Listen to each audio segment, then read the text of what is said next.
contempla un instant l'un et l'autre, comme s'ils s'étaient trouvés en présence de deux pierres d'achoppement insurmontables. Mais non, conclut-il en se prenant la tête dans les mains avec découragement. Mais non, c'est là-dedans. Et il répéta en serrant désespérément ses tempes, comme pour en faire sortir les mots récalcitrants. C'est là-dedans que ça va pas. C'est dans mon cerveau que les mots refusent de vivre, de bouillonner, de s'associer pour créer. Ah, pauvre Christophe Henry. Il n'avait pas la chance de Gabriel, dont les vers semblaient s'aligner tout seuls.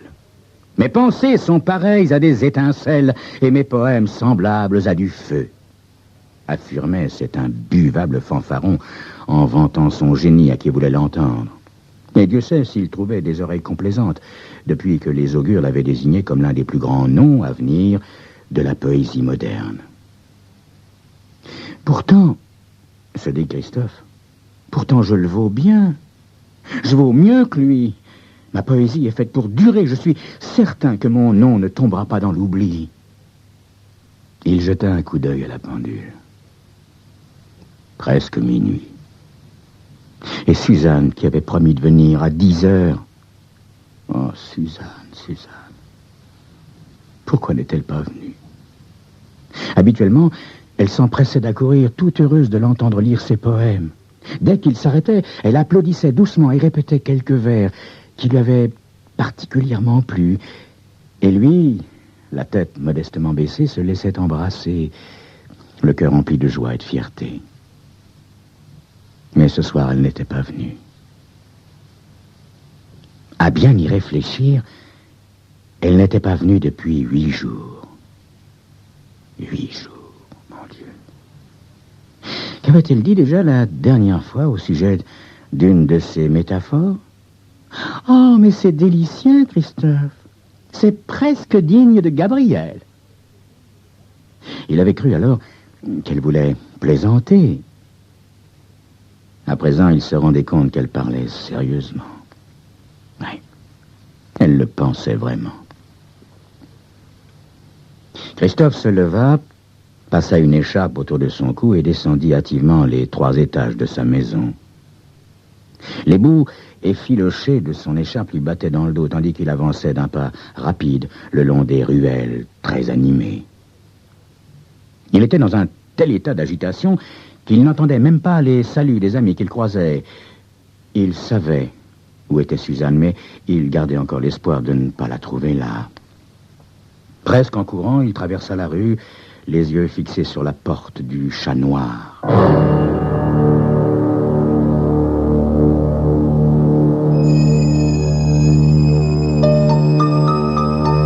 Suzanne se trouvait-elle là, au rendez-vous des amis de la poésie, rendez-vous qui était devenu le fief de Gabriel? C'est ce que vous saurez dans quelques instants.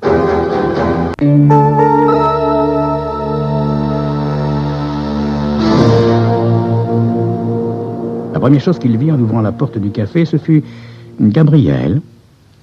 Le beau Gabriel, assis sur le comptoir, l'air avantageux, au milieu d'une mer de fumée bleuâtre, déroulant paresseusement ses volutes dans l'atmosphère chaude et confinée. En dépit du profond ressentiment qu'il vouait à Gabriel, Christophe subit la fascination de cette magnifique chevelure noire, de ce visage sombre à la mobilité expressive. D'une voix au timbre prenant, Gabriel récitait ses vers déjà parus dans les revues les plus cotées. Son grand corps dégageait une impression de force, celle aussi d'une usure indéfinissable. Tous les visages tournés vers lui semblaient frappés d'extase. Christophe ferma doucement la porte du Chat Noir et s'y adossa. Suzanne était là, assise à la première table, au pied du poète vers lequel elle levait des yeux hypnotisés. Ainsi, Gabriel ne se contentait pas d'avoir du talent, de la notoriété. Maintenant, il avait aussi Suzanne. Christophe se sentit tenaillé par la haine, et la jalousie. À ce moment-là, Gabriel l'aperçut. Il s'arrêta au milieu de sa déclamation et leva la main pour marquer une interruption. « Christophe !» Tout le monde se retourna dans un grincement de chaise pour regarder le nouveau venu. Gabriel se redressa. « Mesdames et messieurs, mes chers amis, permettez-moi de vous présenter Monsieur Christophe Henry, le poète fou de notre folle époque. Bien entendu, il n'est pas réellement fou. Pas plus qu'il n'est poète, d'ailleurs, bien qu'il se donne pour cela énormément de peine, n'est-ce pas, Christophe? Personne d'entre vous n'a entendu parler de Christophe Henry, n'est-ce pas? Eh bien, sachez que la France, un jour, sera fière de lui, quand il sera devenu un poète maudit, un poète assassin de la poésie. » Sans s'occuper de Gabriel, de sa méchanceté, de son insolence, Christophe se pencha vers Suzanne. « Suzanne, pourquoi n'es-tu pas venue ce soir? Oh, va-t'en, Christophe. Suzanne, il faut que je te parle. Viens, viens, je t'en prie. »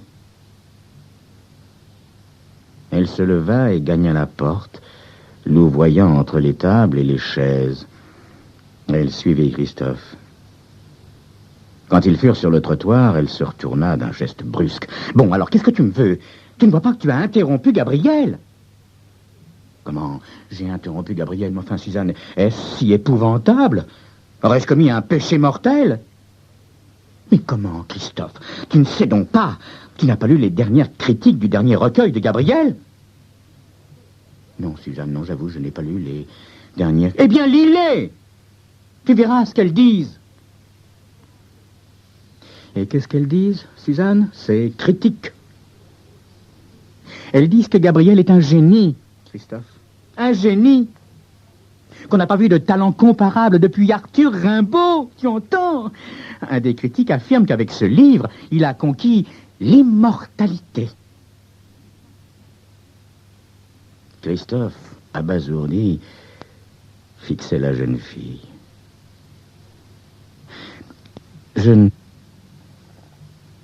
Oui, enfin, je ne crois pas, Suzanne. Enfin, c'est pas ce que je veux dire. Si, bien sûr, je le crois, mais ce qu'il y a, vois-tu, c'est que jamais... Ce qu'il y a, mon petit Christophe, c'est que ce n'est pas à toi que c'est arrivé et que tu es jaloux. Jaloux! Bon, j'ai assez perdu de temps avec toi. Au revoir.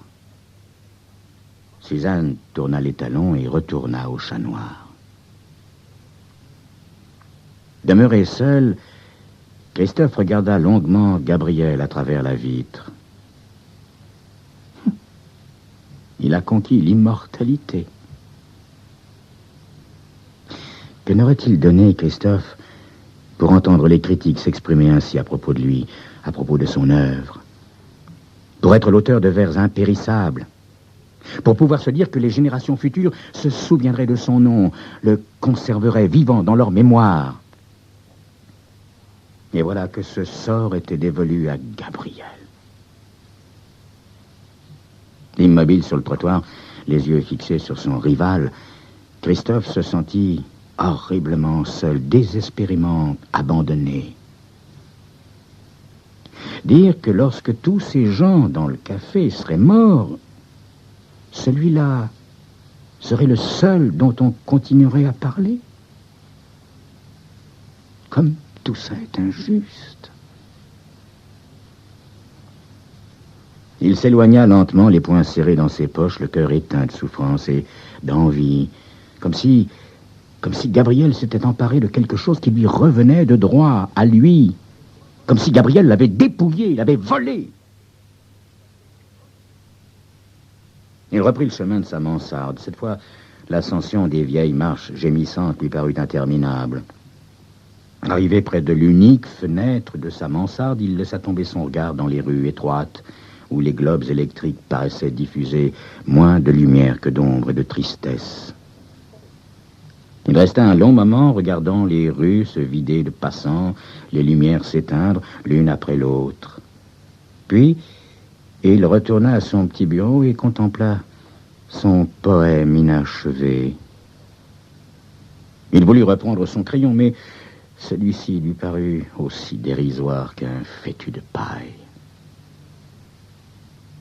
Jetant un coup d'œil par la fenêtre, il aperçut la nappe mouvante et sombre de la rivière et, plus loin, les étoiles criblant le ciel de leur scintillement éternel. C'était là, dans les étoiles. C'était là qu'allait s'inscrire le nom de Gabriel. Non, la critique ne s'était pas trompée. Il le reconnaissait maintenant avec accablement. Au fond, il le savait depuis toujours, depuis qu'il avait lu le premier livre de Gabriel. Quant à lui, Christophe, il avait travaillé dur, très dur, mais c'était bien tout. Ah, il le sentait maintenant. Il avait travaillé trop dur pour pouvoir jamais espérer autre chose qu'une aimable médiocrité. Son œuvre en faisait foi. Il était bien obligé de se l'avouer. Il laissa tomber son crayon et, les yeux pleins de larmes brûlantes, il enfouit sa tête dans ses bras sur le petit bureau, où il finit par s'endormir. Le lendemain matin, Christophe frappa à la porte de Gabriel. Le grand poète manifesta sa surprise en le voyant. « Christophe! Songeriez-vous par hasard à devenir l'un de mes disciples? Entrez, entrez, entrez. Je regrette d'avoir été un petit peu dur avec vous hier soir. » « Le regrettez-vous vraiment, Gabriel ?» demanda Christophe, tandis qu'il refermait la porte et s'avançait dans l'appartement délabré, encombré de livres. « Eh bien, Christophe, en toute franchise, non. Non, mais comprenez-moi bien, ami. Je n'ai rien contre vous personnellement, mais il se trouve que je suis allergique à la mauvaise poésie, et la vôtre est tellement mauvaise que lorsque je vous vois, je ne puis m'empêcher de penser à vos poèmes et à tous les rimailleurs du monde. Et cela a le don de me hérisser le poil, voyez-vous. Je ne trouve pas ma poésie si mauvaise que ça, cher Gabriel. Eh ben, tant mieux pour vous, mon vieux, tant mieux. Mais c'est ce que pensent tous les poètes, n'est-ce pas? Les critiques, eux, se montrent infiniment plus difficiles, n'est-ce pas? Effectivement, les critiques ont été indiscutablement indulgents avec vous, Gabriel. Oui, c'est tout à leur honneur, ami. Que voulez-vous? On a le don ou on ne l'a pas. Pardonnez-moi ce cliché, mais c'est aussi simple que ça, voyez-vous? Et vous, bien évidemment, vous avez le don, Gabriel, n'est-ce pas? À ce qu'il semble, oui, ami. Gabriel, vous ne pouvez pas savoir à quel point je me réjouis de tout cela, cher Gabriel. Quoi? Comme vous vous en réjouissez, Christophe? Vous? Allons donc. Vous êtes la jalousie personnifiée. Vous n'êtes qu'un pauvre petit raté. Vous ne pouvez pas vous réjouir de mon triomphe. Si. Je parle sérieusement, Gabriel. Si le nom de Gabriel Massot est voué à l'immortalité, que dire du nom de l'homme qui lui fera traverser le miroir? Lentement, Christophe sortit de sa poche un revolver qu'il pointa vers Gabriel. Celui-ci devint terriblement pâle, mais ne dit pas un mot.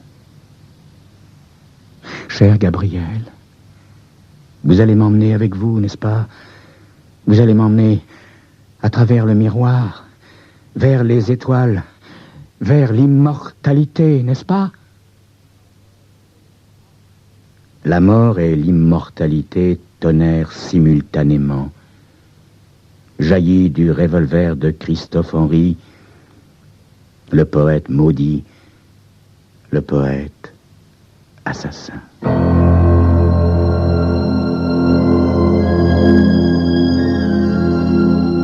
C'était Crime Story, les rendez-vous d'Alfred Hitchcock, racontés par Serge Sauvian. Aujourd'hui, l'immortalité de Donald Honig.